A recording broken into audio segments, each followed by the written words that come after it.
بسم اللہ الرحمن الرحیم۔ بخاری شریف جلد اول میں ہے، حضرت ابن عباس رضی اللہ عنہ سے مروی ہے کہ انہوں نے کہا، میری خواہش ہے کہ میں امیر المومنین حضرت عمر رضی اللہ عنہ سے یہ معلوم کروں کہ نبی صلی اللہ علیہ وسلم کی بیویوں میں سے وہ دو عورتیں کون سی تھیں جن کے بارے میں اللہ کریم نے سورۃ تحریم میں ارشاد فرمایا۔ آپ کہتے ہیں، ایک مرتبہ میں نے حضرت عمر کے ساتھ حج کیا، آپ راستے سے مڑے تو میں بھی چھاگل لے کر ان کے ساتھ مڑا۔ وہ آگے چلے گئے اور اپنی حاجت پوری کی۔ جب واپس آئے تو میں نے ان کے ہاتھوں پر پانی ڈالا، انہوں نے وضو کیا۔ میں نے پوچھا، اے امیر المومنین، اللہ کے نبی کی ازواج میں سے وہ کون سی دو تھی جن کے بارے میں اللہ عز و جل نے فرمایا، اگر تم دونوں اللہ کی جناب میں توبہ کرو تو بہتر ہے؟ حضرت عمر نے فرمایا، اے ابن عباس، آپ پر تعجب ہے، ابھی آپ کو پتہ نہیں، اس سے عائشہ اور حفصہ مراد ہیں۔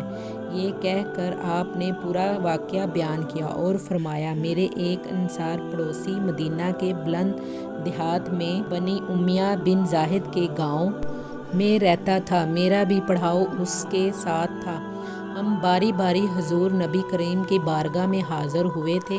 ہم قریش کے لوگ عورتوں پر غالب رہا کرتے تھے، لیکن جب ہم مدینہ میں انصار کے پاس آئے تو دیکھا ان کی عورتیں ان پر غالب ہیں۔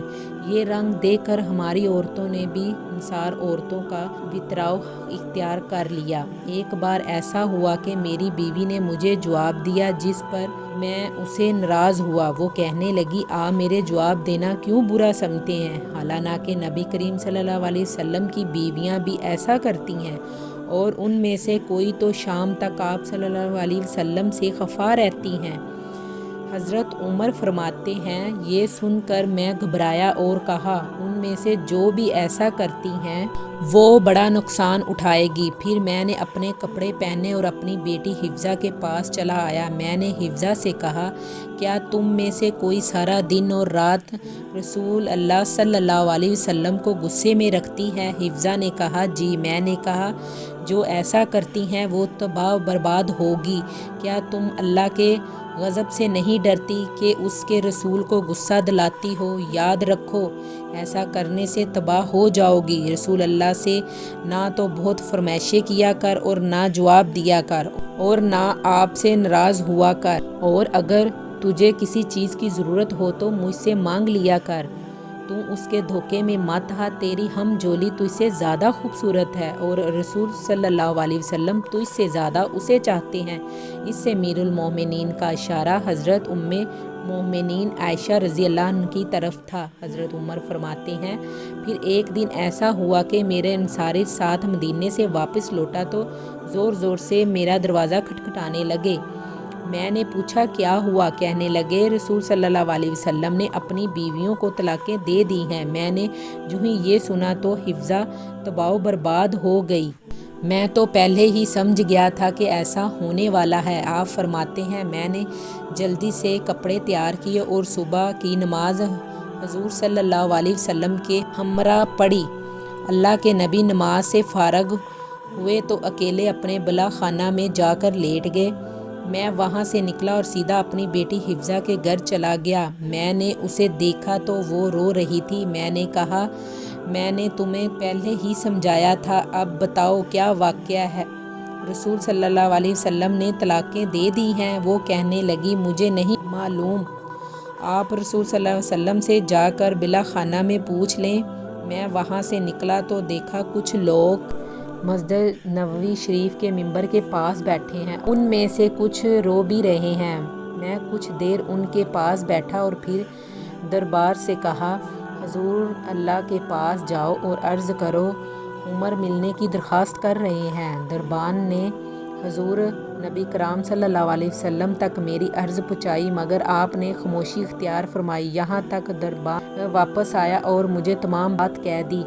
میں یہ خاموشی سمجھتا تھا، لہٰذا میں واپس مڑا اور دوبارہ لوگوں کے پاس جا کر بیٹھ گیا۔ پھر کچھ دیر بعد میں دوبارہ اٹھا اور ملاقات کی درخواست کی، مگر پھر حضور نبی کریم نے خاموشی اختیار فرمائی۔ بس جب تیسری بار میں نے غلام کو اندر اجازت کے لیے بھیجا تو پھر اس نے باہر آ کر وہی کہا۔ میں مایوس ہو کر واپس لوٹنے ہی والا تھا کہ غلام نے مجھے کہا، اے عمر، رسول اللہ نے آپ کو اجازت دے دی ہے۔ چنانچہ میں اجازت پا کر حاضر دربار ہوا تو دیکھا کہ حضور صلی اللہ علیہ وسلم ایک بوریے پر لیٹے ہوئے ہیں جس پر کوئی بچھونا وغیرہ نہیں تھا، اور آپ کے پہلو مبارک پر بوریے کے نشان پڑ گئے تھے اور چمڑے کے تکیے کے ساتھ ٹیک لگائے ہوئے تھے جس میں کھجور کی چھال بری ہوئی تھی۔ میں نے سلام عرض کیا اور دریافت کیا، آپ نے اپنی بیویوں کو طلاقیں دے دی ہیں؟ آپ نے نگاہیں میری طرف اٹھائیں اور فرمایا، نہیں۔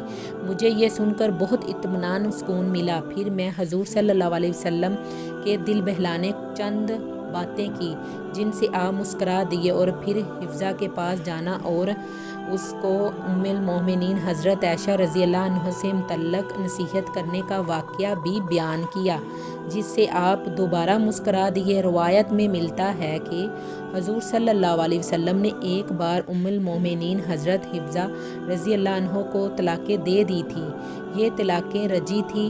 جب حضرت عمر فاروق رضی اللہ عنہ کو اس کی خبر ملی تو آپ کو بہت دکھ ہوا، یہاں تک کہ شدت غم کی وجہ سے سر پر مٹی ڈالتے اور کہتے، اس کے بعد اب اللہ عز و جل کی نگاہوں میں عمر اور اس کی بیٹی حفصہ کی کوئی قدر منزل نہیں رہی۔ پھر جب یہ خبر مزید پھیلی تو حضرت حفصہ نے ماموں عثمان قدامہ اور سران مظعون رضی اللہ عنہ آپ کے پاس آئے۔ حضرت حفصہ ان کے سامنے رو رہی اور بولی، اللہ کی قسم، رسول صلی اللہ علیہ وسلم نے مجھ سے اکتا کر طلاقیں نہیں دیں۔ اتنے میں اللہ کے نبی بھی تشریف لائے۔ حضرت حفصہ نے جب رسول صلی اللہ علیہ وسلم کو دیکھا تو آپ سے پردہ کر لیا، لیکن حضور کو تو آپ سے رجوع کرنے کا حکم مل چکا تھا۔ چنانچہ حدیث پاک کے الفاظ کچھ یوں ہی ہیں کہ حضرت قیس بن زید سے روایت ہے کہ رسول صلی اللہ علیہ وسلم نے حضرت حفصہ کو ایک مرتبہ طلاق دی اور پھر رجوع فرما لیا۔ اس کی وجہ یہ تھی کہ حضرت جبرائیل علیہ السلام نے آپ سے کہا، حضرت آپ حفصہ سے رجعت کر لیں، کیوں نہ کہ وہ بہت روزے رکھنے والی اور بہت نماز پڑھنے والی اور جنت میں آپ کی زوجہ ہوگی۔ دوستو، اس حدیث پاک کے بہت سے زیادہ وسائل بیان فرماتے ہیں جیسا کہ تلجی وغیرہ کے حکامات، مگر اس حدیث پاک کی تشریح میں ایک اہم بات ام المومنین حضرت حفصہ رضی اللہ عنہا کی اللہ رب العزت کے ہاں قدر و منزلت اور قبولیت بیان کی جاتی ہے۔ بلا شبہ اس میں آپ رضی اللہ عنہ کی سیرت اور کردار کے پہلو کو اجاگر کیا گیا ہے۔ دعا ہے کہ اللہ وحدہ لا شریک آپ پر لاتعداد رحمتوں کا نزول فرمائے اور آپ کے صدقے ہمیں کامل ایمان کی دولت نصیب فرمائے، آمین۔